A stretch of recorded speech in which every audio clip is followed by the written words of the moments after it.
বিয়েবাড়ি আসলে একটাই সমস্যা, কি করব চুলে। তো একে তো লম্বা চুল, তার উপরে কোনো ডিজাইন করতে পারি না। তো নিজে নিজে সেদিন একটু ট্রাই করছিলাম যে প্রত্যেকদিন একই ডিজাইন করতে করতে আমার বোর হয়ে গেছি। তার জন্য কিন্তু আমি আজকে একটু নতুন ডিজাইন ট্রাই করছিলাম একা একা, যদিও কেউ সাথে থাকলে খুব ভালো হয়। তো চলো একটা নতুন লুক শেয়ার করব। এটা কিন্তু চুলে হিট দেওয়া বা স্ট্রেটনিং করা ছাড়াই খুব সুন্দর একটা লুক দেবে। আর আমি যদিও ওই চুলে স্ট্রেটনিং হিট ফিট দেওয়া এসব পছন্দ করি না, তার জন্য কিন্তু নিজে নিজেই বাড়িতে করি। দেখো কিভাবে কি করছি সবটা আশা করি বুঝতেই পারবে, আলাদা করে আর কি বলবো।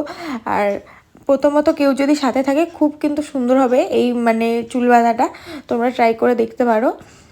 আর দেখো আমি কিভাবে ক্লিপগুলো লাগিয়ে নিচ্ছি একটা একটা করে। আর আর যেগুলো ফুল আমার হাজব্যান্ড এনে দিয়েছিল সেগুলো কিন্তু আমি একটা একটা করে গাটার দিয়ে লাগিয়ে নিয়েছি। তোমরা ব্ল্যাক কালারের গাটার ইউজ করবে, আমার কাছে ছিল না বলে আমি মিষ্টির গাটার ইউজ করেছি।